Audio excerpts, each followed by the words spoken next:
misalnya 5, ya kan? Misalnya katakanlah nilai yieldnya 8, ya sebutlah, ya kan?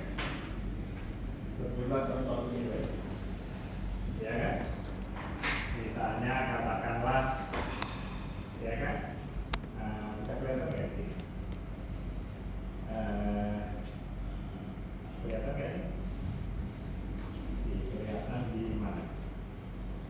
Kelihatan di sini lah ya, misalnya aja nih, ya. Misalnya entry nomor 13, ya. Dan ini entry 13, ya. Indeksnya itu sama dengan, katakanlah dia yieldnya itu 10,88 atau 10, saya bulatkan 10,9. Yang ini, saya mau salin yang ini, ya, 10,9 dikurangi rootnya itu 0,28, ya, 0,3 dikurangi stock 2,5 dikurangi yield 112 dikurangi moisture 17,8. Baik. Ini bisa kita hitung ya.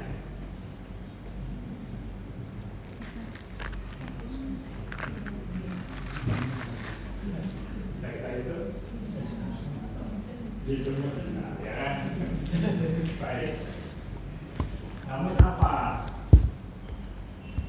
kekurangan atau ya kekurangan dari sana itu? Satuannya beda ya? Iya. Ya, satuannya beda. Apa dampaknya dari perbedaan satuan?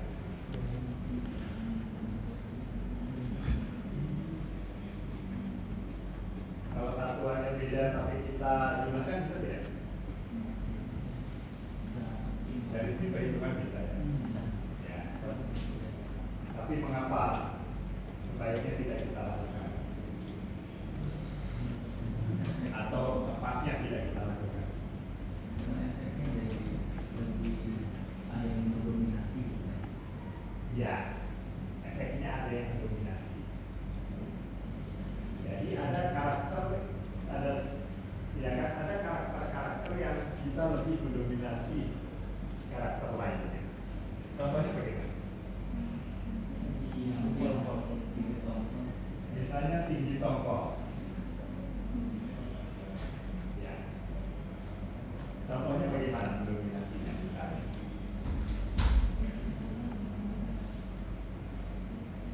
Dan apa pengaruhnya pada indeksnya?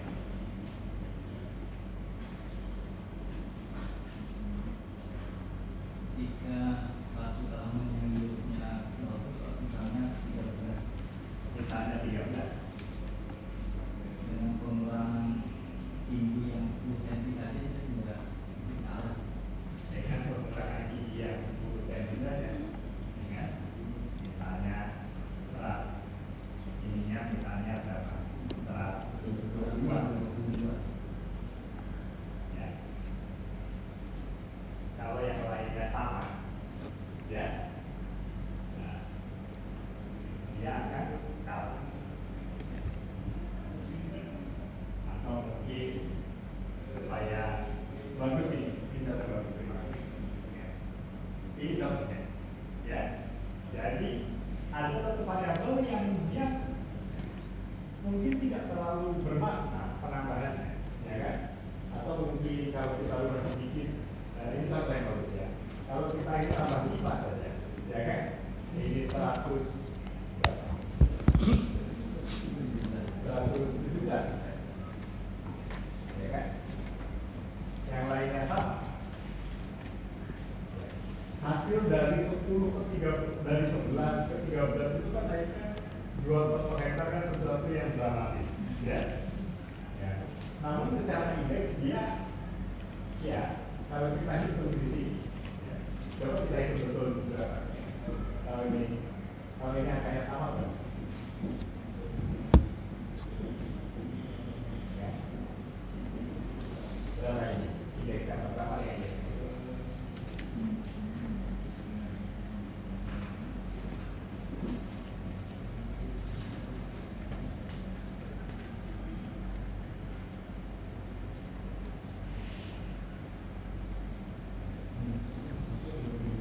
Yang ini minus 122,1.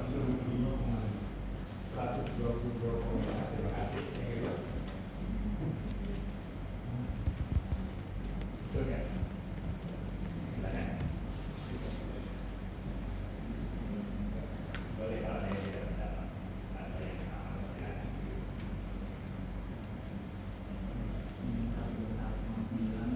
Minus 121,9. Jadi saya sudah turun ya. 121,9. Terima kasih. Yang kedua.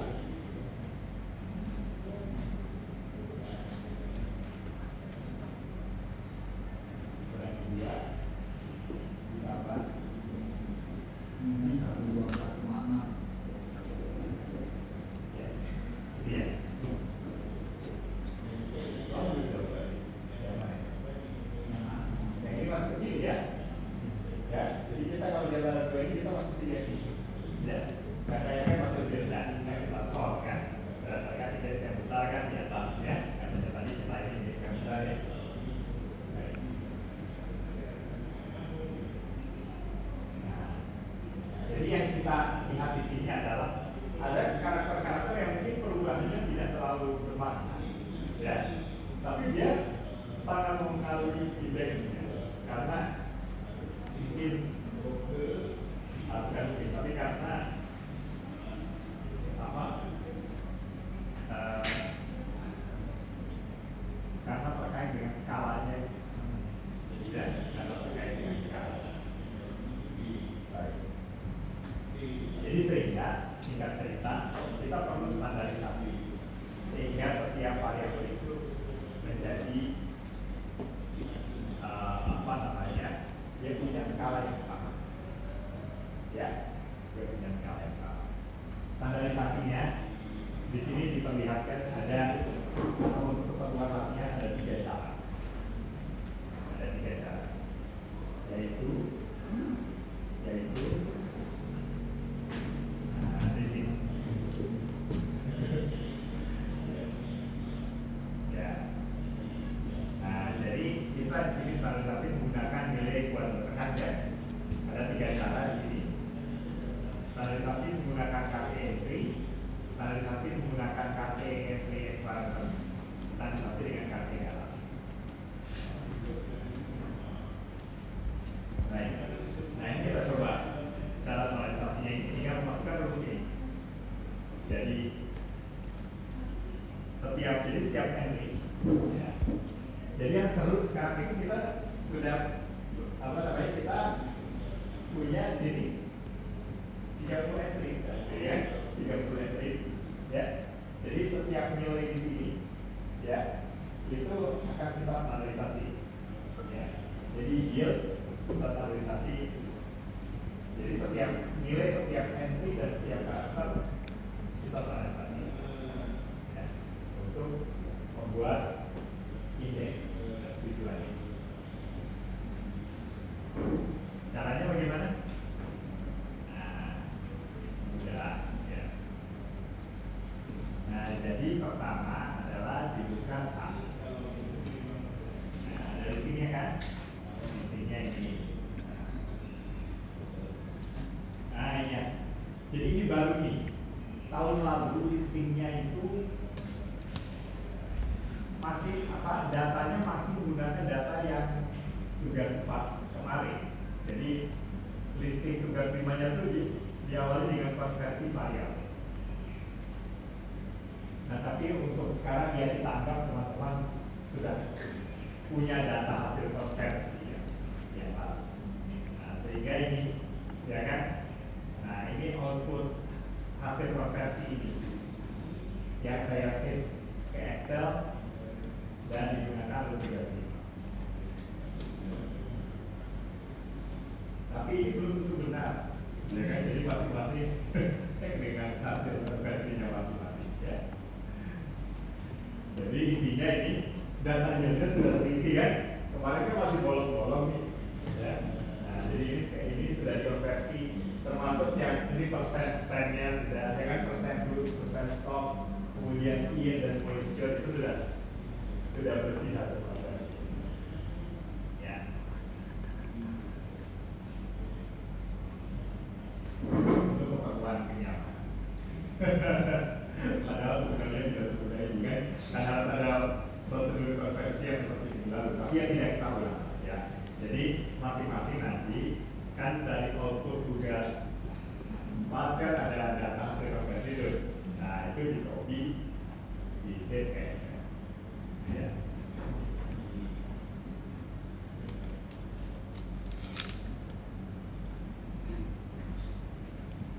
Baik, ya. Tapi ini data itu saya kira diupload ya, ada yang ada. Jadi untuk listrik tugas 5 kita menggunakan data ini. Jadi listrik tugas 5-nya di Sasir sudah tidak ada konversi dari senti ke inci dan lain-lain sudah tidak ada. Error. Harus juga. Kali ya.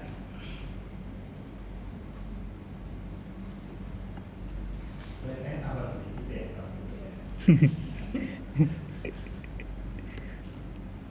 Saya tidak stres ya. Ini mata kuliah yang paling menyenangkan di dunia.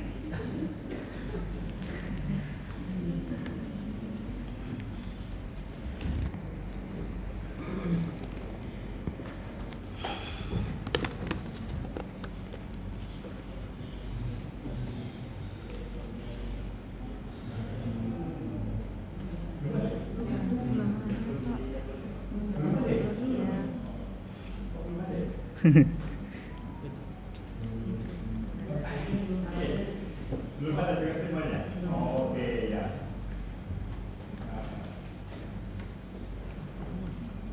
Upload ya. Ada cara uploadnya. Modul itu kan ya. Tugas 5-nya. Tugas 5-nya semuanya. Cuma judulnya aja kan ya. Oh iya.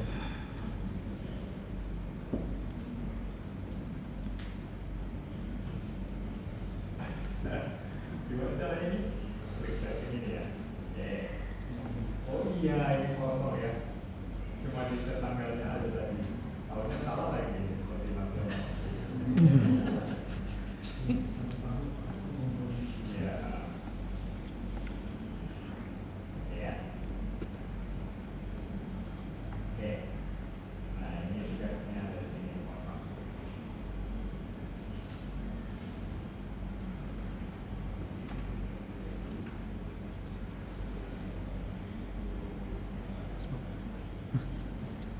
Nah, itu ya. Dan tugas sudah oke. Setting. Baik, silakan di refresh. Sudah tahu. Iya.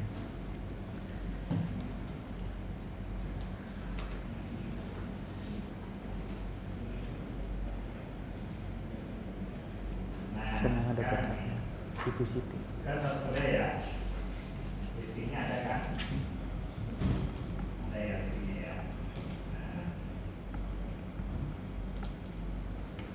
Jadi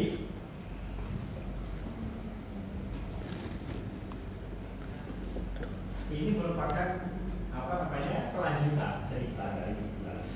Ya. Nah, jadi yang pertama kita impor nih. Gimana caranya impor? Bisa kan impor ya? Bisa ya? Tidak usah ditunjukkan lagi kan? Atau mau ditunjukkan? Ditunjukkan ya. Caranya gimana? Ada data. Saya nyalakan magnifier ya. Nah ini ada data namanya data jagung 4N hasil konversi, ada ya? Dapat ya? Oke. Data ini adalah data di Excel yang tadi diperlihatkan, ini datanya ya. Nah, ini data yang bagus ini akan kita masukkan ke SAS. Gimana caranya? Kita buka SAS-nya, kemudian kita upload, kita klik file, kemudian kita klik upload. Upload kan ini, upload, kemudian choose file. Sebentar, otomatis klik dulu foldernya, jadi foldernya jangan salah. Misalnya kalau salah klik folder saya sudah salah klik folder sini, nanti datanya di-import folder itu ya. Jadi klik dulu file store, baru datanya di-upload. Di-upload, kemudian choose file. Apa yang dipilih? Yang dipilih adalah data jagung. 4 file penghasil konversi. Ya, ya.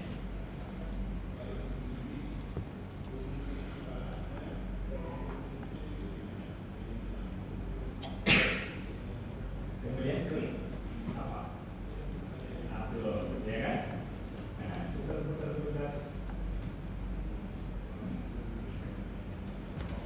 Nah, sudah ada katanya. Ya, iya, sudah di-import tadi, ya kan?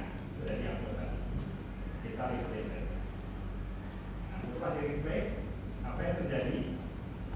Di sebelah kiri ada file yang namanya MKPP 2024 data jagung 4N hasil konversi.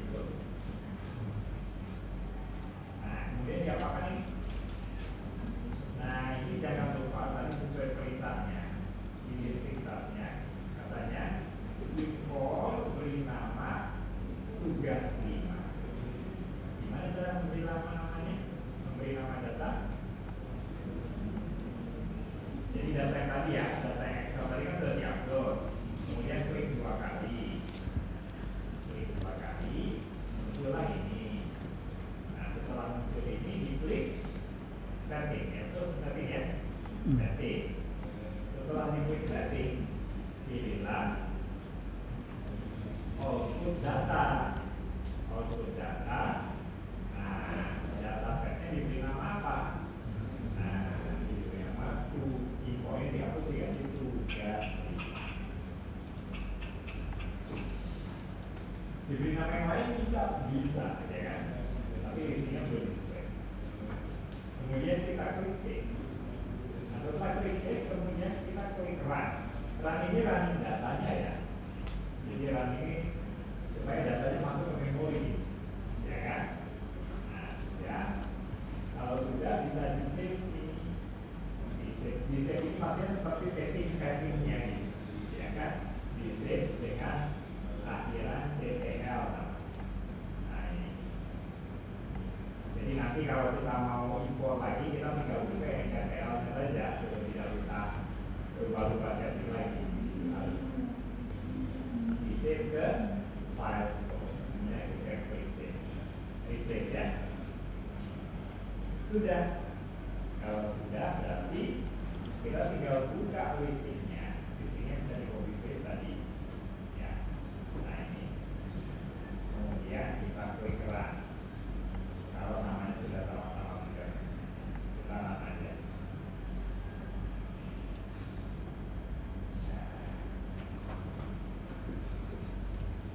Kita tidak ada error, ya.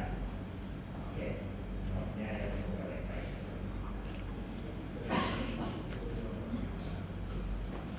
Oke, kemudian sudah tidak sabar melihat hasilnya. Tapi sebelum ini, lihat dulu kodenya apa. Jadi kode yang di listing yang pertama ini adalah lihat data. Lihat data ini adalah prop print, ya. Jadi prop print aja, ya. Itu SOP tuh. Jadi setelah import data atau copy paste data, jangan lupa cross print. Lihat datanya itu betul tidak saya membaca datanya. Jadi prop print kita lihat hasilnya gimana?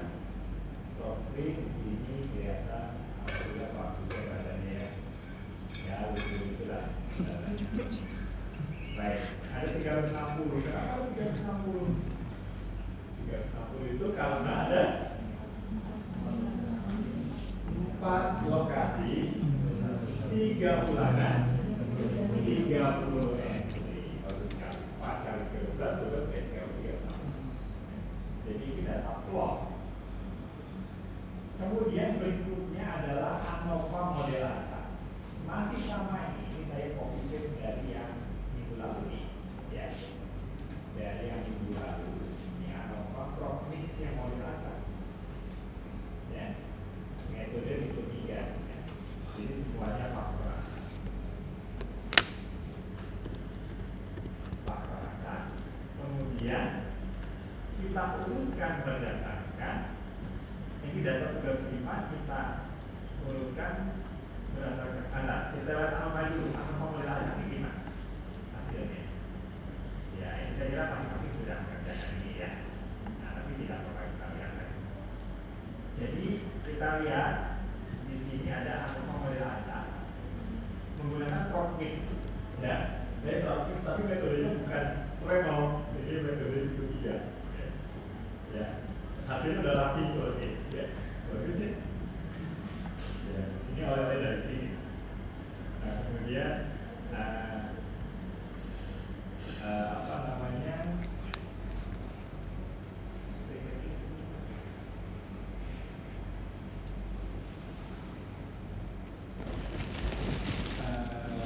Oke, di sini kan sudah ada lingkungan, ya. Itu tidak ada yang media, betul ya? Ada 4 lingkungan. Dalam environment gimana coba ini, ya kan? Dalam environment, nah jangan lupa dalam environment, ya. Nah, yang di luarnya, yang bukan nested-nya itu dikurangi 1, jadi R kurangi 1 dikali environment, ya, lingkungan atau apa sih, ya, kalau jadi 3 kurang 1 artinya 4, ya. Jadi 2 kali 4 itu 2.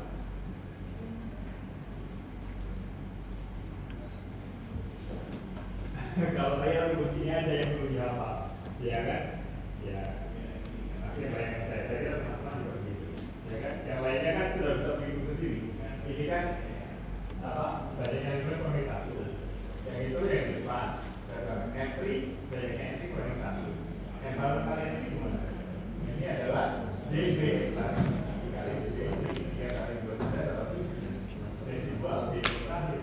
Yang penting kita punya total terkoreksi 360 kali 1 259 atau 359 kurangi semua di atasnya itu adalah residual.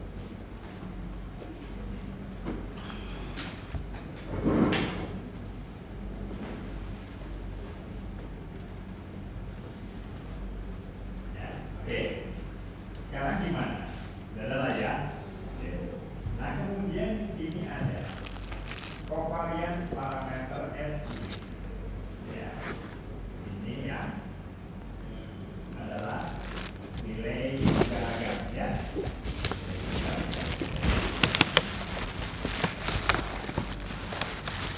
Kemudian apa yang perlu kita lakukan di sini? Kita lihat kesimpulan uji F-nya gimana? Pertama, bagaimana pengaruh? Nah, ini agak terlalu besar, ya. Oke, kita kecilkan dulu 100%.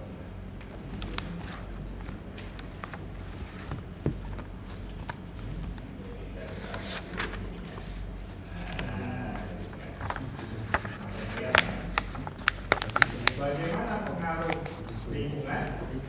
Sangat nyata. Bagaimana pengaruh ulangan dalam lingkungan? Sangat nyata. Ya. Nah, tapi biasanya fokus kita ke 2 ini, entry dan interaksi environment. Entry itu sangat nyata. Environment entry sangat nyata. Oke. Baik. Jadi kalau entry sangat nyata itu artinya ada keragaman, ya. Nah, entry yang dimana itu memungkinkan kita untuk melakukan seleksi. Untuk karakter yield.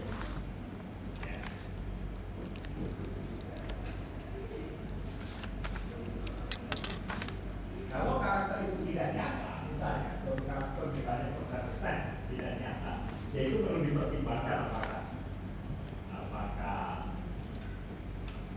apakah memang layak untuk masuk sebagai karakter seleksi atau tidak. Kalau itu karakter, ya pada umumnya sih kalau kita strict, ya kalau tidak nyata tidak ikut, ya kan. Ya namun, ya kan, kadangkala bisa jadi kita ketemu karakter yang sulit. Jadi karakter ini penting, tapi dari stabilitasnya kecil, ya kan, misalnya ragam galatnya besar, sehingga dia menyebabkan dia UGF-nya dibilang tidak nyata.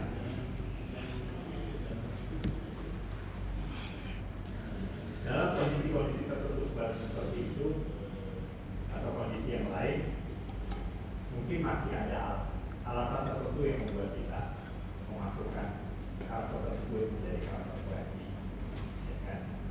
Walaupun dia ujiannya tidak. Terutama mungkin melihat besarnya ragam genetik. Ya, kalau ragam genetik itu masih besar, bisa jadi kan UGF tidak nyata. Kalau ragam genetik besar, UGF itu tidak nyata karena ragam galatnya besar, ya kan? Sehingga perbedaan antar genot itu tidak kelihatan, ya, karena perbedaan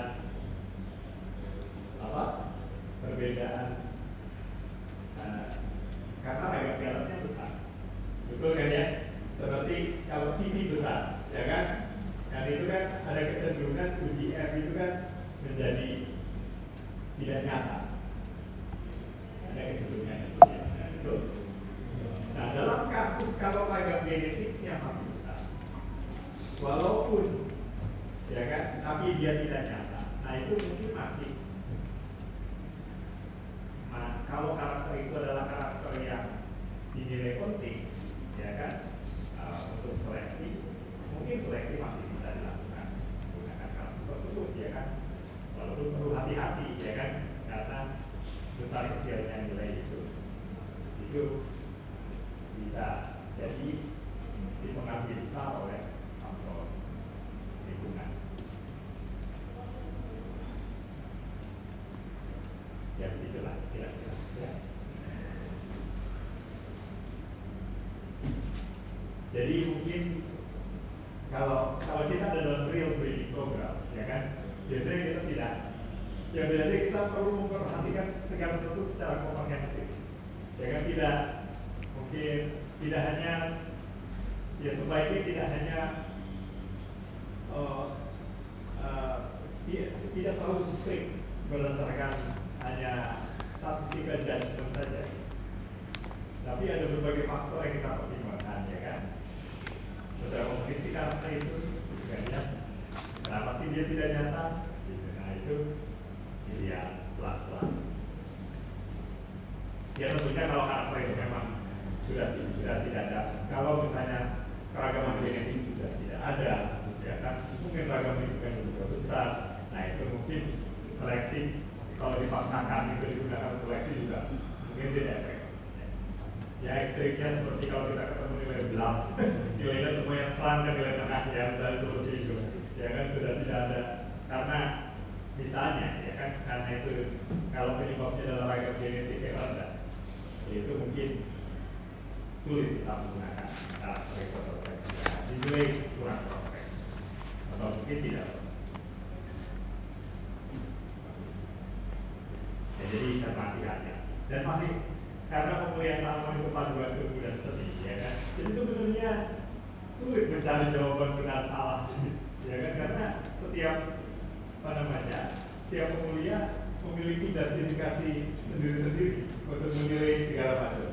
Jadi itu seperti tools, ya kan. Kalau seorang dokter, ya kan, misalnya untuk melihat untuk memberikan obat, kan seorang dokter saraf misalnya, dia perlu hasil CT scan, perlu hasil ronsen, perlu hasil.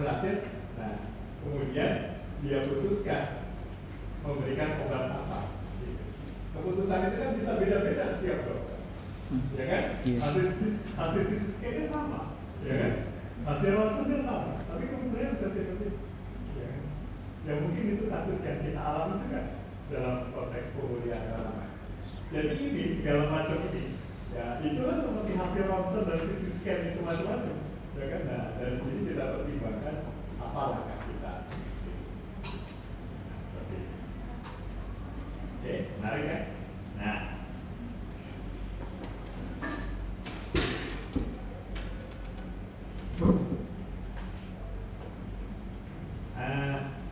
Apalagi cerita kita?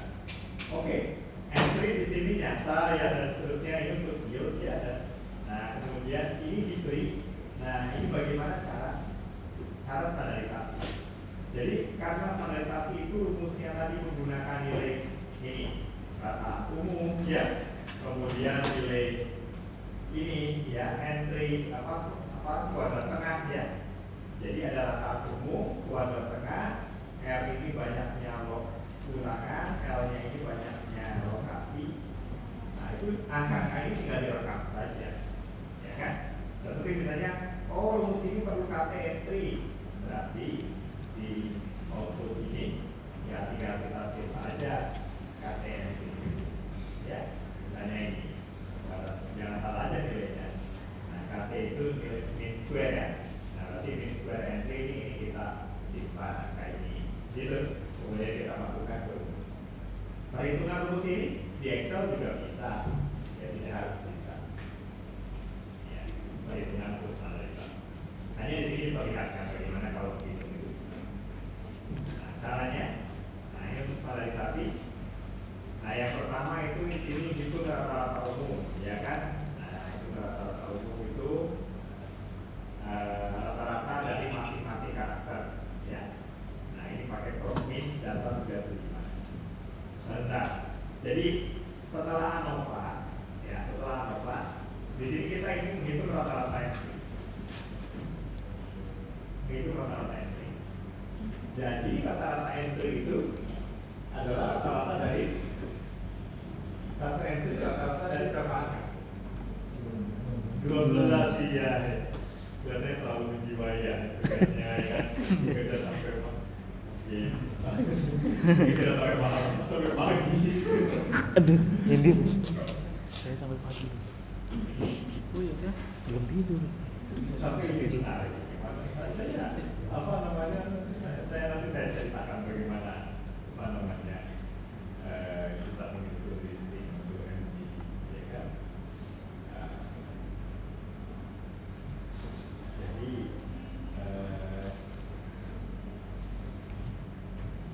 kalau kita mendapatkan output yang berbeda antar software, jadi baru jadi software itu ya, itu tidak ada.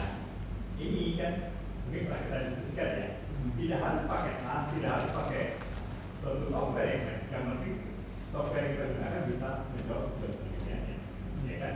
Dengan tambahan saran dari saya, kita gunakan software yang legal. Karena yang legal tersedia, kenapa menggunakannya? Legal, ya kan?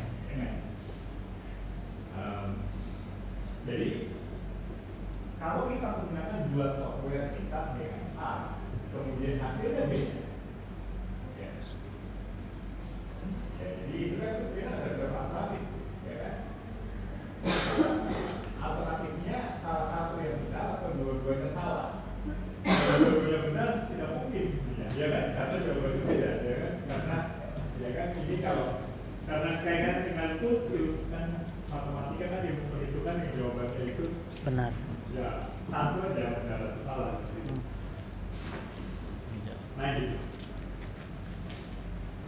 Nah saran saya kalau menemukan hal seperti itu cari sampai dapat. Kenapa itu beda?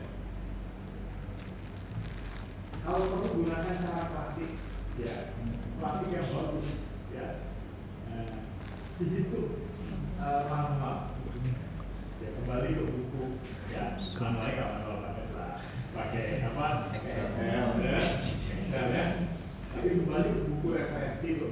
Kalau ANOVA mungkin ada banyak ANOVA di Gomez dan Gomez. Kalau yang pemulihan ketemu line test ke di awal yang menerapkan itu, itu ya Cing dan Saudari, ya, atau Salma, itu ada buku yang menjelaskan secara detail tentang hubungan. Kalau teman-teman memberikan training, ya, supaya yakin listriknya benar, ya, nah itu gunakan data dari buku, ya. Saya teman-teman mau isi training nih, ya kan? Jadi gunakan data dari buku. Yang minimal data dari buku dulu, ya kan? Nah, cek listingnya, running, pastikan item per item sama nilainya dengan buku, ya kan? Ya kalau beda, ya mungkin bukunya keliru, ya bisa jadi, ya kan? Tapi ya less likely lah, ya kan? Nah, mungkin ada sesuatu di listing. Nah, itu jadi di apa namanya? Diyakinkan. Nah, kalau sudah, nanti bisa menggunakan data yang lain.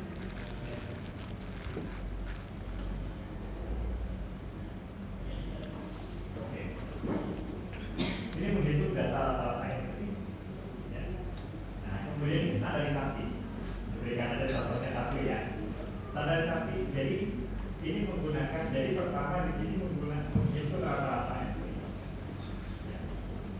Jadi prop means by entry. Ya kan? Kemudian output ke dataset baru namanya T5 means, artinya dia menghitung rata-rata dari 12 angka, ya.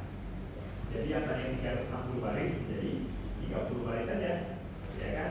Di save ke dataset baru namanya T5 means, ya. Yang mana outputnya? Nah, outputnya dari bawah nih. Nah ini T5 means ya. Nah ini kan sudah ada ya, di tugas sebelumnya ada kan? Ini rata-rata dari 30. Nah, tapi rumusnya itu tadi di sini, rumusnya ini. Di sini ada rata-rata. Nah, M yield ini kan rata-rata entry tadi. Ya, rata-rata dari 12 angka tadi. Rataan ini rataan semuanya. Nah, rataan semuanya itu tampaknya di output provinsi itu nggak keluar. Tidak keluar dari output provinsi. Ya, kalau program ada itu yield mean kan ada gitu ya. Tapi kalau provinsi ini kayaknya nggak ada ya, nggak ada ya. Oleh karena itu, nah, kita tambahkan sedikit listrik di sini itu rata-rata umum. Jadi begitu rata-rata pakai provinsi saja. Provinsi partnya apa? Nanti keluar di sini rata-rata umum di bagian bawah. Jadi setelah rata-rata entry, ketemulah rata-rata umum. Bukan. Nah ini ya, naik rata-rata ini ya. Jadi misalnya yield dari 360 angka rata-ratanya kan, ya. Oke, kemudian persen stand rata-ratanya kan. Nah ini yang dimasukkan ke rumus di rata-rata. Ya. Kemudian akar karena entry per M. Oke, kita coba. Nah, jadi sekarang kita sudah bekerja di dataset yang isinya 30 baris saja, 30 entry, betul? Ya. Jadi di sini, nah ini standarisasi variabel. Data standar, set T5 means. Jadi data standar ini nama data. Ya. Diberi nama yang lain boleh. Data meja boleh. Set T5 means. Nah kemudian apa yang kita lakukan? Jadi ini artinya T5 means ini di copy ke menjadi data yang namanya standar. Jadi data standar ini nggak blank, ya kan? Data standar ini diisi sama T5 means, yaitu data yang isinya 30 entry itu, ya kan? Nah kemudian kenapa kita menulis data standar ini? Karena kita ingin melakukan suatu perhitungan.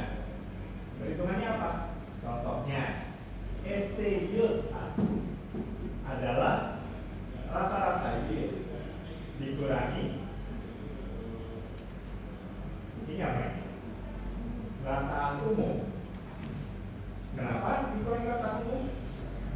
Rumusnya begitu, kan?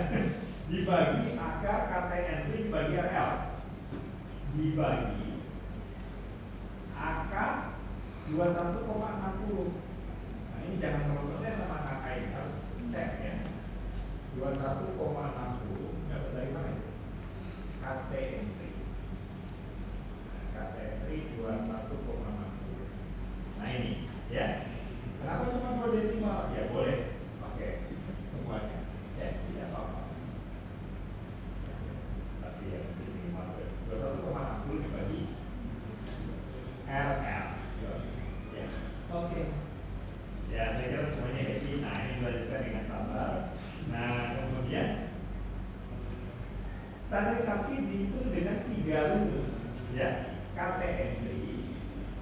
kemudian KT, yang satu KT, yang kedua KT entry baru, yang ketiga KT galau. Kemudian kita hitung indeks. Jadi ini yang kita membedakan sama variabel.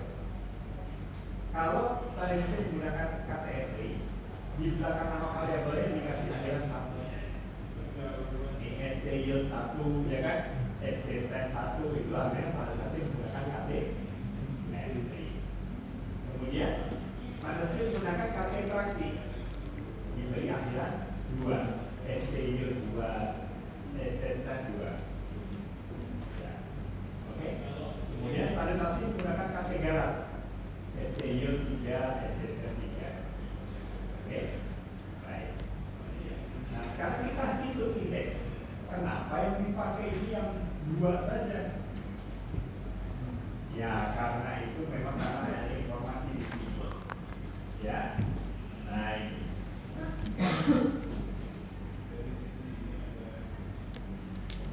Ada keterangan di sini. Terlepas dari cara hasil pengujian variabel dengan 3 KT di atas tadi, dalam prakteknya, dalam kegiatan pengujian hasil seleksi digunakan entry by environment sebagai galat dalam perhitungan. Ya. Hal ini merupakan konsekuensi pemakaian asumsi bahwa entry dalam hitungan keduanya merupakan variabel acak atau random.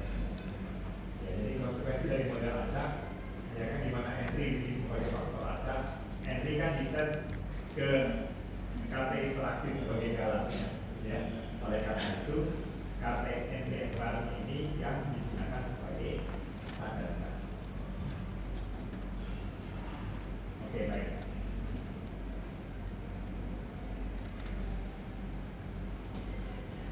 Nah, jadi setelah ini kita hitung indeksnya. Nah, gimana sih indeksnya? Nah, kita pelajari ada 2.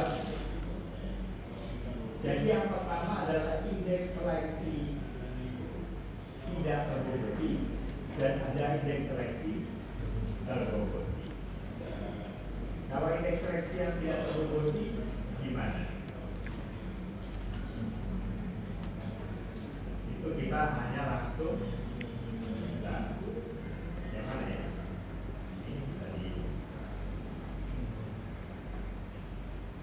ada ini ya. Oh ini.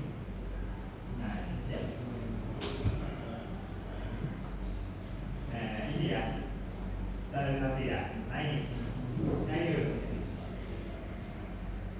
Jadi unweighted index artinya unweighted index adalah STU 2, nilai hasil yang terstandarisasi dengan metode 2 dengan KT entry environment, ya.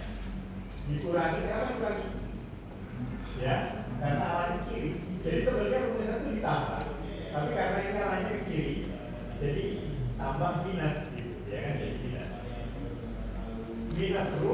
Minus root ini rembah akar, minus top rembah batang, tata batang ya. Here high, tinggi pokok, ini minus juga, moisture juga, ini rendah. Nah, ini unweighted index. Ada juga namanya weighted index. Kita beri bobot. Jadi ya, nah, unweighted ini indeks seleksi tidak terboboti. Weighted index itu indeks seleksi terboboti. Ya, nah, dikasih bobot. Bobot ini berdasarkan apa? Ya kan? Dalam literatur, ya kan? Salah satu alasan pemberian bobot ini diantaranya adalah economic weight. Ya, bobot ini berupa economic weight. Jadi bobot ini berupa bobot ekonomi. Jadi misalnya kalau seleksinya berdasarkan oil dan protein, misalnya harga oil 3 kali daripada protein, nah itu bobot oil itu 3 karena lebih mahal harganya 3 kali lipat, ya. Jadi alasannya bisa alasan ekonomi berupa harga, bisa jadi harga apa yang lain.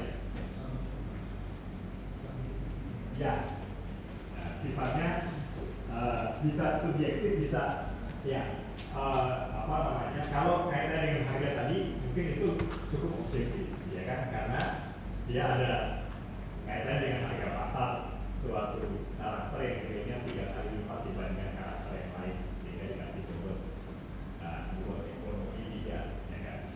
Nah, namun tidak harus nilai ekonomi nilainya ya kan. Bobot ini berdasarkan misalnya bisa juga ya kan, kalau saya melihatnya berdasarkan tujuan dari breeding program ya kan. Tujuan dari breeding program itu menghasilkan apa namanya, varietas yang punya karakter apa. Nah itu kan ya, jadi mana ideotipenya. Ideotipenya misalnya dia harus punya hasil yang tinggi ya. Jadi hasil dinilai sangat penting. Nah itu dikasih lah suatu bobot ya kan. Yang tadi nilai bobotnya ini tentu bisa ya sifatnya yang relatif subjektif, dalam arti bisa berbeda antara pemulia satu dengan pemulia yang lain. Mungkin seorang pemulia dia mempelajari literatur ya kan, melihat mungkin ada pemulia yang lain yang berdasarkan pengalaman beliau selama 10 tahun ya kan, 20 tahun ya, sudah melihat secara tajam bahwa karakter ini itu sangat penting, perlu diberi bobot ya kan. Ada pemulia lain yang dia sudah wawancara ke berbagai pasar ya kan. Nah, dia sudah tahu marketnya itu maunya seperti apa, bobot itu bisa disesuaikan dengan tadi ya kan. Apa karakter dari calon varietas yang ya kan, apakah di-drive oleh market atau intuisi dia atau berdasarkan literatur, dengan bisa bervariasi. Dan perbedaan itu sangat banyak. Biasa seperti tadi, resep dari seorang dokter bisa berbeda dengan dokter lain.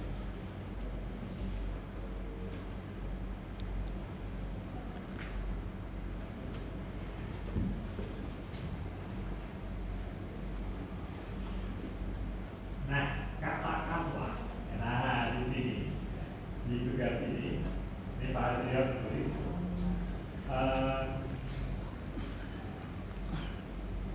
produksi adalah 5 kalinya.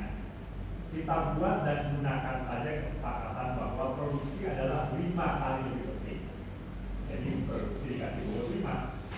Dan ketegangan bata yang ditunjukkan oleh data lembah atau pangkat bata, jadi stok itu adalah 2 kali lebih penting dibandingkan variabel lain. Oke. Jadi di sini 5 kali yield, 2 kali stok. Nah, dalam menyusun weighting index. Jadi dua-duanya ini menggunakan data standarisasi ya. Kemudian tapi yang satu tidak terbukti, yang satu terbukti.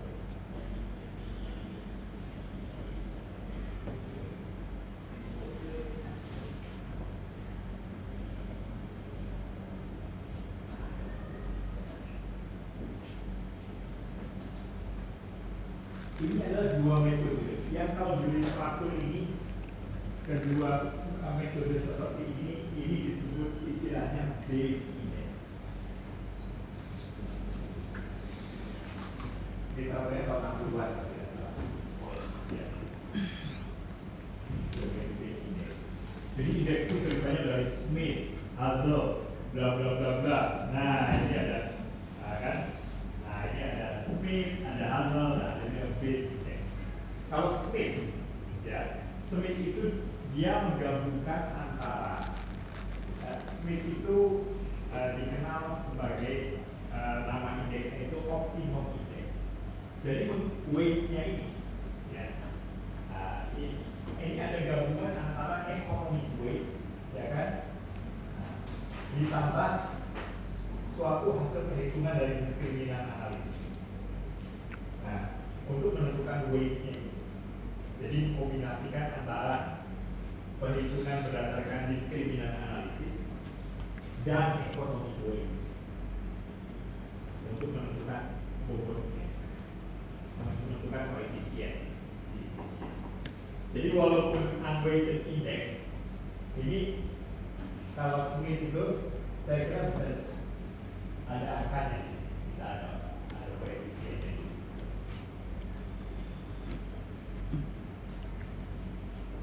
Nah, jadi ada Smith index, ya kan, ada Hazel yang lain-lain, ya.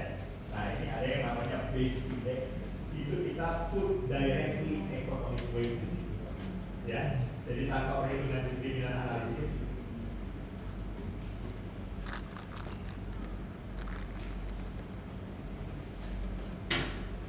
Bernardo, ya, Rex Bernardo, ya, Rex Bernardo,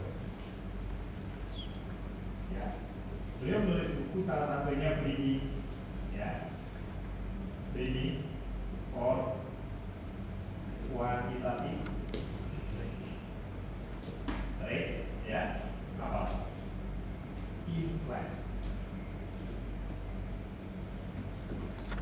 Dan beliau di salah satu chapternya ini menulis tentang selection for multiple traits. Salah satu kopi buku ini semoga masih ada, itu ada di labnya Pak Subur, Pak Arya, ya, bisa dicari, browsing dulu ya kan, nanti Pak Subur boleh tidak cari buku, kopinya ada di situ, ya. Dan itu kalau misalnya boleh dipinjam. Ada chapter tentang multi-trait selection, dan beliau menceritakan di chapter itu ada Smith, ya, ada lain, kemudian ada istilah base index, ya. Saya senang sekali waktu melihat ini, ya. Jadi ini literaturnya ini yang dua ini, itu, ya kan, istilah dalam literatur itu namanya base index. Dan ada istilah lain, ada retrospective index. Dan ini baru seleksi berdasarkan indeks. Ada lagi seleksi apa namanya, metode yang lain, yang kan judulnya kan selection for multiple traits. Salah satunya dengan cara indeks. Indeksnya pun bermacam-macam. Tapi ada, ya, selain indeks ada cara lain. Seperti misalnya, ya, kalian teman-teman lakukan seperti eyeballing itu. Tapi di buku itu tidak tulis eyeballing, ya kan? Ada caranya independent pooling platform, ya. Independent pooling itu setiap karakter dikasih nilai threshold, dikasih nilai batas, ya. Kasih kriteria, saya mau hasil di atas 8, fruit lodging di bawah sekian, ya kan, stop lodging di bawah sekian, ya kan. Nanti tinggal di sort siapa mana yang punya yang masuk kriteria itu namanya independent pooling platform. Ada juga tandem selection. Tandem selection itu adalah dalam prosesnya itu memilih per karakter dalam proses proses seleksi yang apa namanya berlangsung sekian sekian. Jadi yang pertama memilih karakter A dulu, setelah karakter A dapat, terus memilih karakter B. Itu tandem, ya kan? Seperti yang serial. Ya, tandem itu ada resikonya kalau misalnya kalau pas memilih karakter A, karakter B udah hilang, ya kan? Bisa jadi kan? Nah, ya, jadi perlu dicek correlated response. Jadi ada berbagai.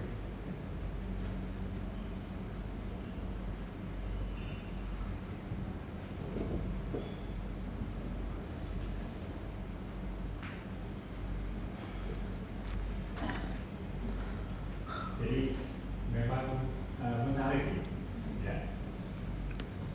Setidaknya dua hal yang saya pribadi melihat yang begitu penelitian itu sangat intensif di tahun 2000 sampai sekarang, membuat berbagai model, ya kan? Nah itu salah satunya ini, ya, selection for multiple traits. Jadi berbagai model, ya kan? Sampai sekarang, ya kan?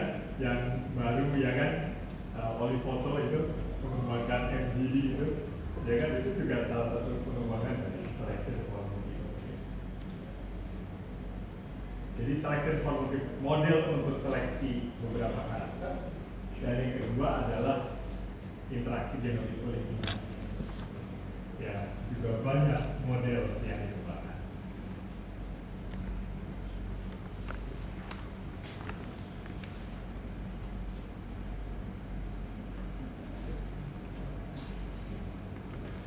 Nah, jadi yang kita bahas ini kaitannya dengan base index. Jadi base index itu kita nah, tadi kenapa cerita buku ini? Ya kan, jadi buku ini tadi ada pembahasan tentang seleksi multi-object. Dan di akhir babnya, sebelum bab itu selesai, nah, seakan-akan Bernardo itu membaca apa yang kita pikirkan gitu, lalu pakai yang mana gitu kan, di antara banyak indeks itu, ya kan, mau pakai yang mana ya kan. Nah, jadi beliau menulis, ya kan, ini salah satu yang praktikal beliau, ya. Nah, jadi setidaknya kelihatannya impresi yang saya peroleh beliau saya setengah mengendorse lah itu base index, ya kan. Dan ada lagi satu lagi kalau tidak salah retrospective index, ya kan. Retrospective index saya belum pernah mencoba menghitung, tapi itu menarik dari deskripsinya. Jadi gini, seorang pemulihan itu biasa memilih yang kayak apa gitu. Ya kan, saya ini, ya dia datang ke lapangan, ya kan, pokoknya saya pilih yang seperti ini, ya kan, misalnya ini tanaman yang saya suka yang seperti ini, saya pilih, ya kan, kasih kita, ya kan, yang ini saya kasih kita, ya kan.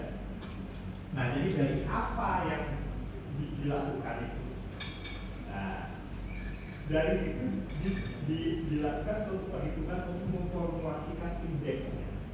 Jadi itu kebalikan dari ya retrospektif kan seperti suatu kebalikan ya. Kan biasanya kalau di sini kita susun indeks dulu, ya kan? Kemudian kita pilih berdasarkan indeks.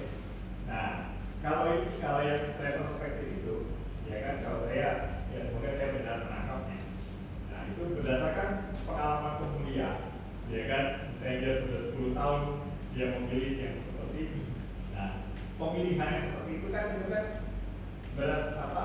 belum baku kan, artinya belum baku kan, ya itu menurut dia bagus seperti itu. Tapi bagaimana bagusnya itu diformulasikan secara otomatis. Nah, itu jadi dari apa yang dia pilih, ya kan, dan apa yang ada itu diformulasikan oleh model matematisnya. Itu jadi semacam kebalikan dari prosedur yang apa yang kita lihat retrospektif. Jadi akhir babnya itu beliau, saya kira tidaknya melihat tentang dua itu base index yang menurut beliau praktis, ya kan. Nah, kemudian yang kedua adalah retrospektif. Buku itu saya kira itu di tahun 2000 sebelum yang ini, sebelum tahun 2010 buku itu, ya kan. Dan memang perkembangan itu, ya kan, masih berlangsung sampai sekarang mungkin, ya kan, setidaknya sampai 2-3 tahun yang lalu, ya kan, kita tahu ada metode MGD dan varian itu. Menarik ya? Oke. Nah, sekarang kalau sudah tinggal di sort saja, ya kan. Nah, jadi ini kita lihat. Jadi yang terakhir ini kan hanya print dan sorting saja, ya kan. Jadi kita lihat hasil yang terakhir itu kan, jadi intinya indeks itu dihitung, ya. Nah, indeks itu dihitung. Nah, itu saya standarisasi menggunakan KTM environment, dan hasilnya itu tinggal di sort saja. Jadi kalau mau seleksi berdasarkan unweighted index, berarti tinggal kita sort berdasarkan kalau weighted index, ya. Sortnya jangan lupa dari besar ke kecil, ya. Nah, jadi by descending, ya kan, jadi dari besar ke kecil.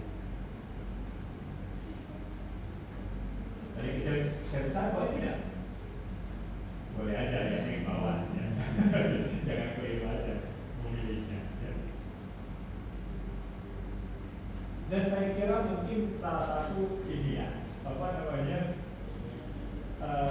intuisi yang saya mungkin intuisi yang ada di benak saya, penting untuk melihat hasil seleksi seperti apa. Jadi maksudnya gini, kalau misalnya kita sudah memilih nih, berdasarkan indeks yang wah sophisticated index, ya kan, terpilihlah sekian entry, lihat itu barang pilihannya seperti apa, gitu, yang terpilih seperti apa. Dan ya tolong di cross check dengan apa data lapangan kan, kalau teman-teman yang keliling lapangan kan di checklist ya, mana yang bagus, mana yang itu ya. Apa sinkron tidak hasil pemilihan indeks dengan apa yang kelihatan yang kita inginkan, ya, dengan keinginan kita. Kalau itu tidak sinkron atau bahkan berlawanan, nah itu perlu sangat hati-hati. Jangan-jangan apakah perhitungan yang keliru, atau rumus indeks yang keliru, atau mungkin pemberian bobot yang kurang pas. Nah, ya, jadi artinya singkatnya lihat hasil pilihan. Ya, kalau di sini disebut pilih 6 entry terpilih, oke, ya kan, kita senang nih memilih 6 entry terpilih berdasarkan unweighted index. Berarti ini kan entry pilihan saya adalah nomor 16, 8. Ini kan yang unweighted indexnya paling tinggi ya, 4,8 kan, karena di short descending tadi kan, descending. Entry pilihan saya nomor 19, 8, 9, 13, 12, 26. Ya kan, kalau disuruh memilih 20%, itu aja. Nah itu cek itu, cek karakternya, setidaknya karakter seleksi. Ya kan? Kalau karakter yang di luar seleksi kan itu, ya itu penting juga untuk bisa. Tapi setidaknya yang kita yang ini dalam seleksi kan, setidaknya kita apa namanya?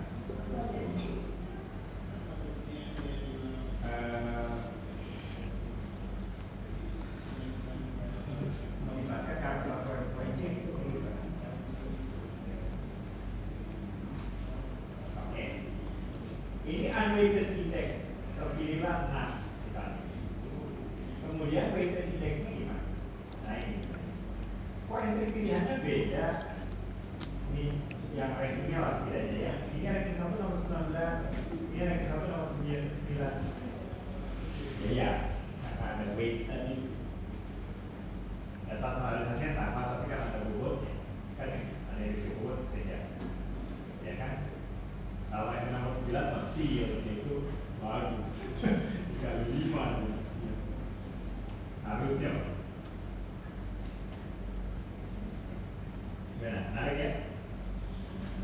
Mungkin ada pertanyaan sampai di sini.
Jadi bagaimana kita mengkombinasikan antara informasi di lapangan dengan suatu metode yang saintifik seperti itu, ya kan?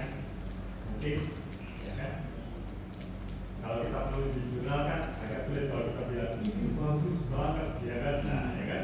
Karena itu kayak apa bagus banget, ya kan? Nah, lebih kan harus kita diskusikan secara saintifik, ya kan? Beda kalau kita menulis, kita kita menggunakan selection index, ya gitu kan ya. Oh ya, maksudnya seperti itu ya kan. Ya.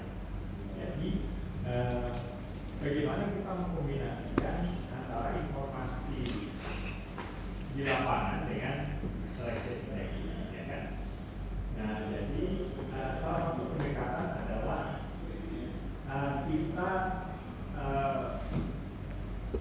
kita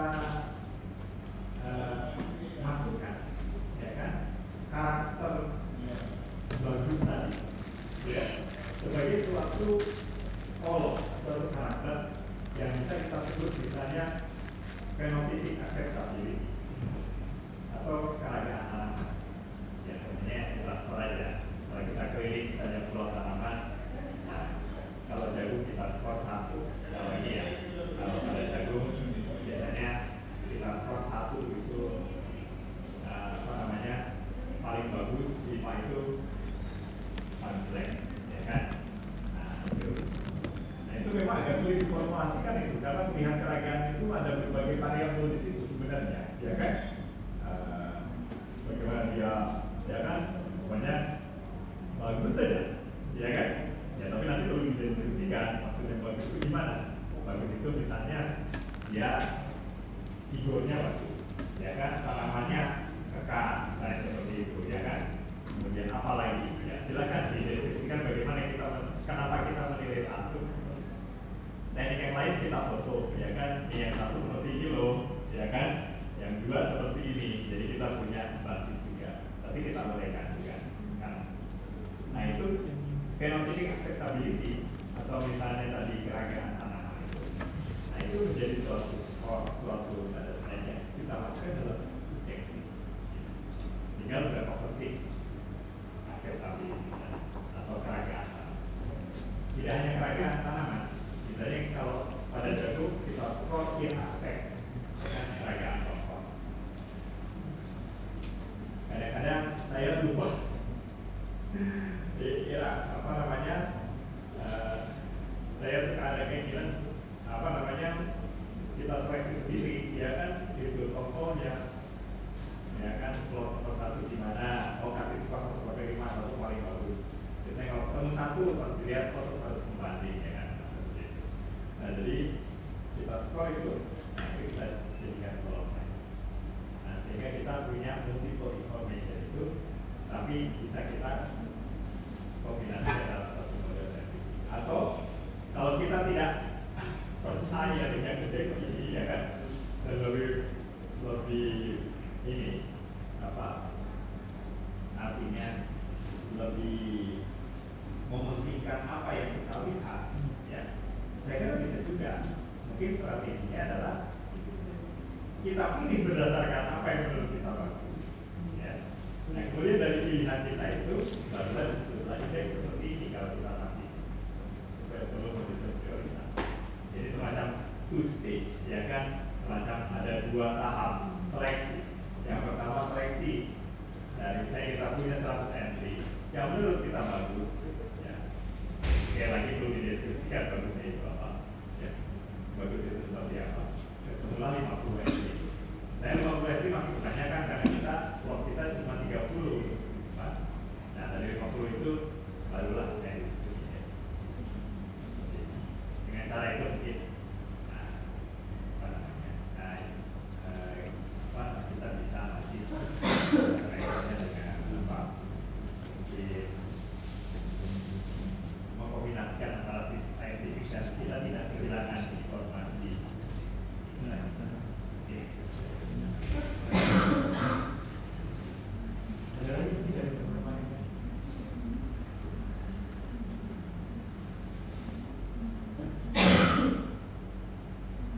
Ya teman-teman, saya kira banyak yang sudah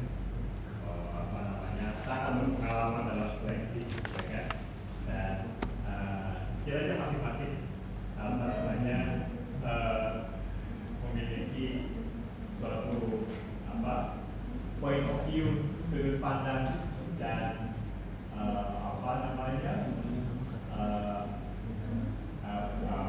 prosedur yang dinilai baik dan efektif oleh masing-masing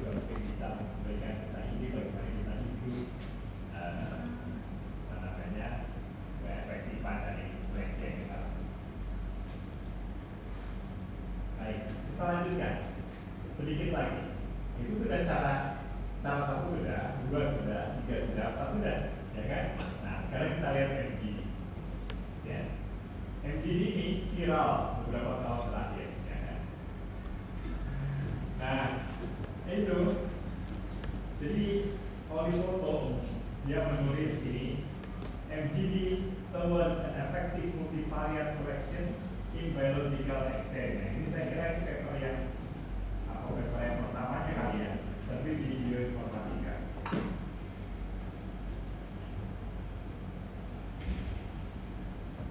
Nah kemudian ini adalah supporting information. Kemudian ada dua paper yang kedua. Ini adalah MGD a powerful tool to analyze plant multivariate data. Ini paper yang berikutnya, tapi tahun 2022 ya. Ya, jadi mungkin yang pertama itu dia menuangkan idenya, ya. Yang kedua ini mungkin lebih detail dari sisi cara perhitungan. Baik. Paper ini bisa dilihat, saya kira ada di situ. Ingatkan saya ya, nanti saya ingin memperlihatkan satu buku ya. Nah, tapi saya suka lupa nanti kalau diingatkan saya. Mana bukunya Pak Wi? Bukan buku saya. Nah, jadi ini MGD ya. Menarik kan? Apa yang menarik dari MGD itu? Ya kan? Ya itu yang viral itu plot yang masa sih belum pernah lihat. Yang plot itu kan ada lingkaran, ada plot itu ya, kayak gitu kan? Ada bulat-bulatnya gitu. Oke.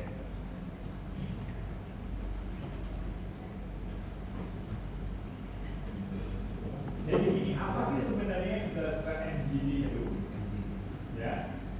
Jadi MGD ini basisnya itu sama dengan ini sebenarnya. Idenya ya. Idenya itu indeks seleksi. Ya kan? Kan ini kan kepanjangannya atau literal ini kan kalau kita lebih enak mana ya jelaskan dari yang pertama yang kedua ya. Kita lihat contohnya. Nah ini kan ya kayak gini kan sebenarnya kan lihatnya.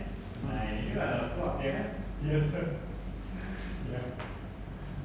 Bagusnya metode itu visualisasinya bagus gitu, eye catching ya kan sebenarnya. Ya kan? Tapi sebenarnya ini tuh bukan sesuatu yang sangat aneh dan mengerikan ya kan, tapi kan ini hanya plot biasa saja. Ini diganti barcode juga bisa kan sebenarnya.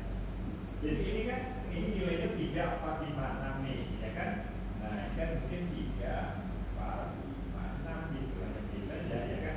Jadi yang di luarnya yang nilainya kecil ya kan, yang di dalamnya yang nilainya besar gitu aja. Nah gitu. Tapi jurnal kan suka ini ya kan. Nah apalagi ini ya kan. Nah ini kita bikin kayak ini ya kan. Ini pakai ggplot 2 ya kan. Nah seperti itu. Nah tinggal Google aja ya kan. Bisa lah ya. Copy, jadi cari listriknya ya kan. Misalnya ini caranya ggplot ggplot 2 box plot. Nah gitu. Nah keluar lagi ya kan. ggplot 2 ini nama paketnya nih, nama paket yang untuk gitu kan, untuk paket yang gambar-gambar yang keren-keren lah untuk ggplot 2 box plot. Nah ini kan. Nah ini lucu kan ini ya kan. Kalau kata editornya apa itu katanya. Nah, gak apa-apa, pokoknya lucu-lucu lagi ya apa ya. Nah seperti itu. Padahal cuma box plot doang. Nah jadi ini itu ya tadi.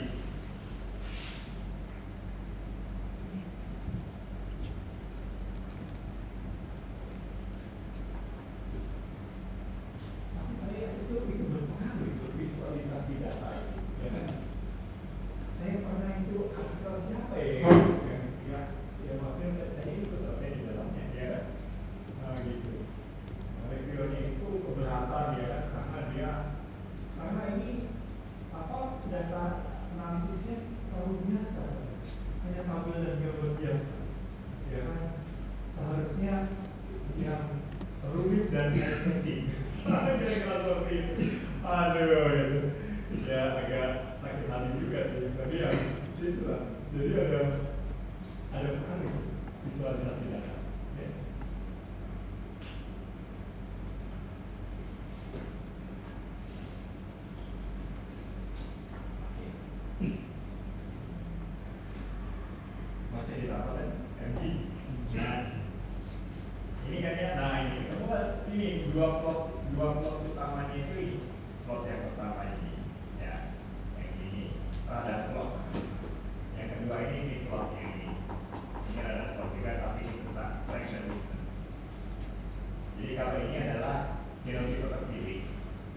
terpilih itu yang ini nilai MGD-nya kecil, yang ada di dua.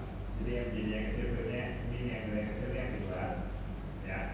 Kemudian yang warnanya merah ini titik-titiknya, yang warnanya abu-abu yang tidak terpilih. Nah kemudian plot yang kedua ini strength and weakness. Jadi biasanya dua plot itu yang suka ada juga. Strength and weakness nanti kita coba lihat bagaimana cara bacanya. Kalau ini rumit amat sih. Nah, oke ya. Nah, jadi yang dia lakukan tuh gini, ya. Jadi pertama trade itu dia standarisasi. Nah, tapi standarisasinya itu agak berbeda dengan yang kita lakukan. Dia standarisasi ke skala 0 sampai 100. Ya. Jadi misalnya range yield-nya gimana, ya kan, nah ini. Ya, pokoknya dia di skill aja. Ya kan, misalnya range yield kita dari 8 sampai 12 ton. Itu di skala dari 0 sampai 100. Pokoknya setiap variabel di skala 0 sampai 100. Simpel kan? Ya. Nah, konsepnya simpel. Kemudian dia lakukan faktor analisis. Faktor analisis ini saya kira ini untuk ini untuk grouping correlated traits itu ke faktor. Jadi ini, kita menggunakan ini karakter ini, ya. Nah mungkin antar karakter ini ada yang berkorelasi. Kalau karakter itu berkorelasi sangat kuat, itu kurang bagus ya sebagai pengubah X. Ya karena sebenarnya pakai satu aja cukup kan lebih efisien. Ya. Nah untuk itu dia menggunakan faktor analisis. Nah diantaranya tujuannya untuk dia kelompokkan karakter-karakter yang berkorelasi dan dirubah yang tadi misalnya 1, 2, 3, 4, 5 ya. Nah ini dirubah menjadi istilahnya apa ya istilahnya? Isi atau apa ya? Bukan isi ya, FA ya. FA1, FA2 ya. Nah jadi FA1 misalnya FA2, FA3 ya gitu. Ya seperti teman-teman prinsipal komponen kan tahu kan, genotipe dan karakter, terus itu diubah menjadi prinsipal komponen, ya kan, visi 1, visi 2, visi 3. Nah ini juga sama, ya mirip lah, mungkin juga tidak mirip, tapi idenya begitu, ya kan, idenya jadi dari karakter 5 karakter ini kita buat ubah baru. Jadi bukan build dan lain-lain, tapi FA1, FA2, FA3. Ya tadi yang katanya idenya di sini, ya kan, include correlated traits into factors. Ya, yang nanti jadi yang tadinya entry 1 itu, ya. Jadi entry 1 itu kan misalnya entry 1 kan punya yield, ya kan? Yieldnya berapa, ya kan? Rootnya berapa? Entry nomor 1 ya. Ya. Tapi ini jadi kita tidak baca seperti itu lagi. Dia punya nilai FA1, FA2, FA3. Yang mana FA1 ini ada beberapa trait mungkin ya. Bisa satu atau beberapa trait yang dia berpengaruh di FA1. Itulah ceritanya. Ya. Jadi idenya adalah kita konversi dari variabel ini menjadi faktor. Faktor ini kita bisa kita pandang sebagai sebuah baru. Sebuah baru yang dimana faktor 1 itu, faktor pertama menjelaskan keragaman data lebih banyak dari faktor kedua, faktor kedua lebih banyak dari faktor ketiga.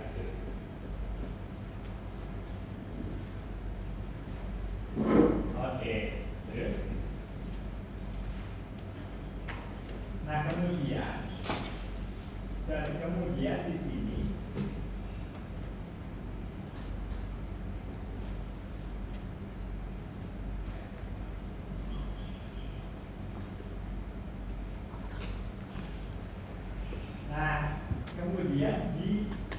direncanakan video tipenya. Ya kan karena indeksnya kan adalah tadi kan ada ini ya, ada kata-kata indeks tipenya kan. MGD itu multi-trait, genotype, idiotype, distance index. pijak indeks yang kaitannya dengan jarak antara dia ke individu. Ya. Nah, jadi kita bayangkannya begini, entry 1, ada entry 2, ya kan? Dan ada entry 3. Ya. Kan dia pertama kali dia punya yield, punya root, kan gitu ya. Ini kan aslinya kan? Aslinya punya yield, punya root gitu. Ya. Nah, kemudian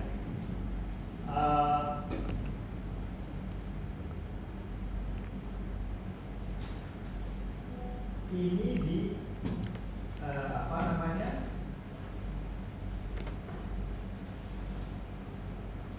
Nah.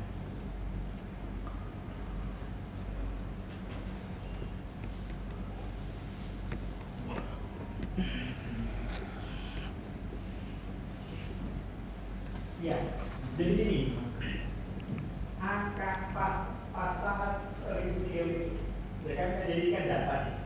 Jadikan data yieldnya berapa? Data yieldnya berapa? Ini kan di skala, jadi 0 sampai ke 100. Betul? Nah, tapi skalanya itu dia sudah mempertimbangkan arah. Jadi 100 itu bukan yang paling tinggi, 100 ya, 100 itu paling tinggi, dan tapi juga bernilai bagus. 0 itu jelek.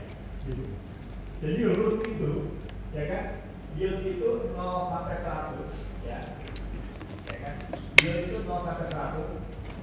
Artinya 0 itu yang yieldnya paling rendah, 100 itu yang yieldnya paling tinggi, ya kan? Kalau root itu juga 0 sampai 100, tapi 0 ini adalah yang paling banyak root logiknya, yang 100 ini yang paling sedikit. Jadi yang 100 itu selalu bagus. Jadi dalam rescaling ini sudah dipertimbangkan arah. Ya. Sehingga idiot itu ya katanya, kan ada entry 1, 2, 3 dan seterusnya. Ada idiotipenya. Ini adalah yang yieldnya 100, yang rootnya 100. Pokoknya semua variabel yieldnya 100. Artinya yang paling bagus kan? Artinya yieldnya paling tinggi. Terus tidak ada root logic, semuanya sudah 100 sebenarnya.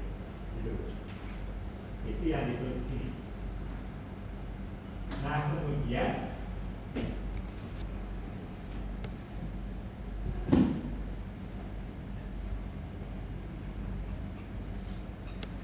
ya, nah ini each column of has a 0 sampai 100 range that consider the desired size of selection. Jadi waktu men-rescale ini sekali lagi sudah dipertimbangkan arahnya, ya. Jadi arahnya, sehingga nilai 100 itu artinya bagus. Bagus itu apa? Kalau nilai itu ya bagus yang hasilnya tinggi. Kalau itu berarti 100 itu yang tidak ada root logic.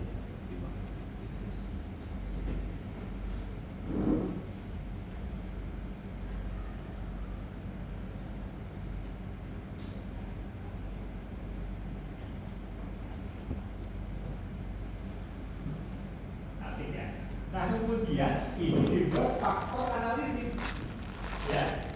Jadi sudah ketemu nilai kan ini, jadi standar ya kan. Ini ST yield, ST mungkin yang di satu ST 80 ini ya kan. Rootnya itu mungkin 50 kan, jadi kan, ya kan. ST 2 misalnya yieldnya 75 ya kan. Rootnya misalnya 63 ya kan, maksudnya seperti ini. Kan angkanya 0 ke 100. Nah, data ini dirubah menjadi SA ini. Jadi data yield dan survei, jadi dia punya skor ini. Berapa nilai FA1-nya, FA2, FA3, ya kan? Nah, itu misalnya. Tapi bukan hanya 2 faktor ya, karakternya ada 5, ada banyak gitu ya. Dan itu nanti saya dirubah menjadi 3 faktor. Dan dari 3 faktor ini, setelah ketemu ini, itu tinggal dihitung Euclidean distance terhadap idiotipe ini. Sangat menarik gitu.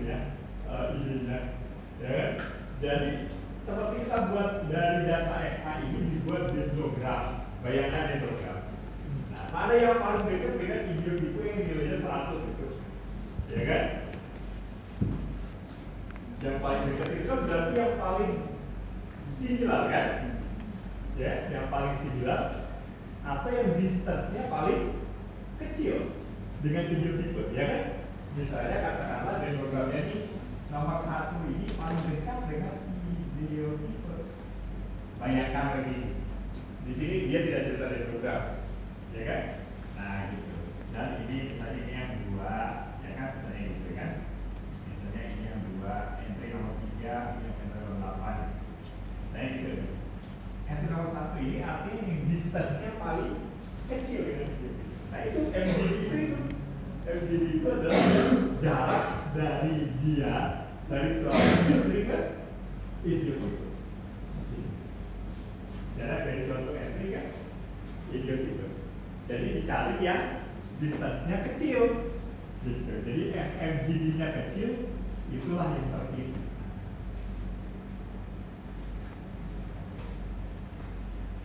Nah, sudah tidak sabar ya. Nah, sudah selesai, itu kira-kira itu aja, ya. Nah, tinggal kita coba lah menggunakan A.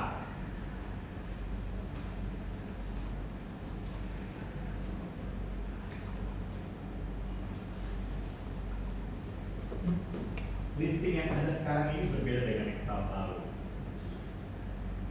Kalau yang tahun lalu ini kan multi environment, ya. Yang tahun lalu itu saya rata-ratakan datanya itu menjadi yang tadinya 360, ya kan? Itu menjadi 30 dikali rata 30 dari setiap 5 dirata-ratain. Jadi ada total lingkungan 1, 2, 3, 4. Jadi tinggal 30 kali 4. Setiap ulangan rata-rata dari setiap lingkungan rata-rata dari 3 ulangan. 30 kali 4 20. Nah, tahun lalu itu kita menggunakan data 120. Tapi saya menyadari ya kan perhitungan. Jadi environment itu karena ini menggunakan modelnya seperti model RKLP, jadi environment itu saya jadikan ulangan. Jadi genotipe dan environment sebagai genotipe dan environment sebagai ulangan. Tentu saya menyadari bahwa nilai heritabilitasnya itu akan beda dengan kalau kita menggunakan data plot basis data. Ya. Oleh karena itu yang sekarang ini ya kita lakukan seperti itu, apa adanya, ya. Menggunakan data plot, fungsinya juga. Yang saya kira lebih tepat. Ya. Jadi seperti itu. Caranya gimana? Buka A, ya. Terus gimana? Itu preference, size-nya dinaikkan, kan? Kemudian buka praktik ke-6 listing AMGE.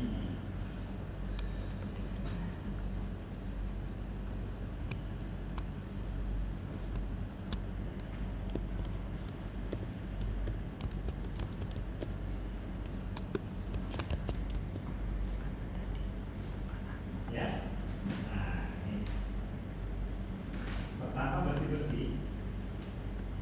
Kemudian nah ini kalau belum, ini paketnya metan ini untuk MGE, ya.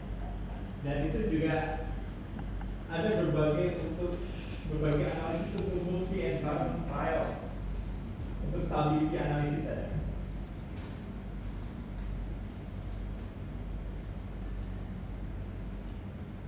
Beberapa fungsi dan perhitungannya diadopsi di organisasi ini.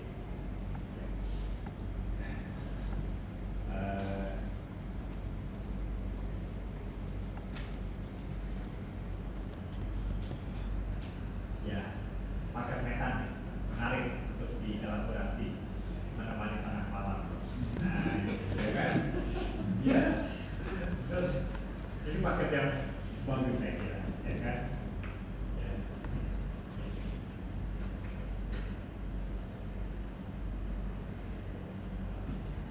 walaupun ada outputnya yang saya pribadi pertanyakan, ya kan? Jadi ada, nah nanti saya beritahu, ya kan? Ya.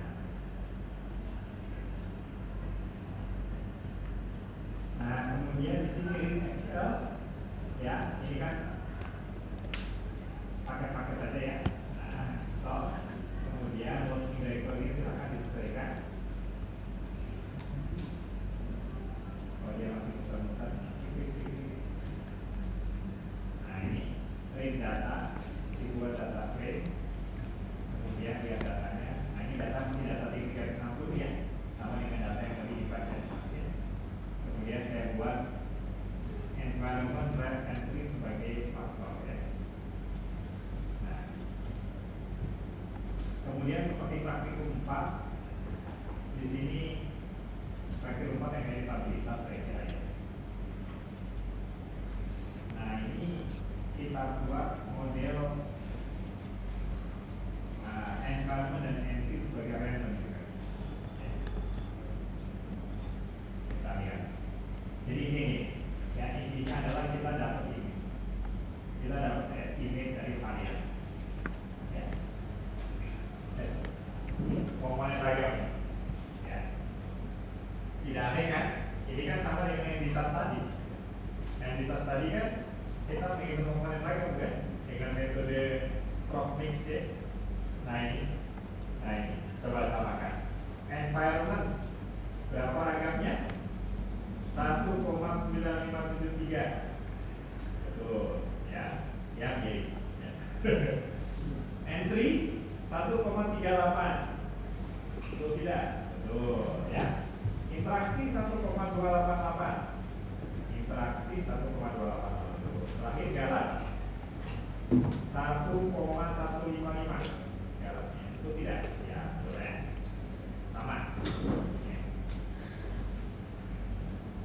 Nah ini bisa download ya. Jadi R metan itu jadi R package metan. Nah ini bisa klik saja, cari. Nah di sini ada ininya, ada reference manualnya dan ada fitnet ini contoh-contohnya. Ya, misalnya bagaimana AMI, bagaimana GDE, bagaimana itu, nah itu bisa tuh. Nah itu deh pokoknya ya. Nanti yang itu tadi saya mau menemani tengah malamnya, nah ini kan ya bagusnya pagi-pagi kali. Nah jadi di sini ya macam-macam lah di sini ya. Jadi multi element trial analisis.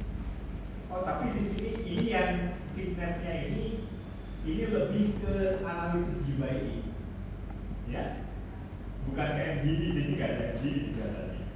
Ada nggak? Kelihatannya nggak ada. Ya. Baik. Nah, yang apa namanya fungsi lengkapnya ada di sini di metan PDF. Kalau kita klik metan PDF, nah di sini. Nah, misalnya mau cari apa? Cari tentang MGD, saya saja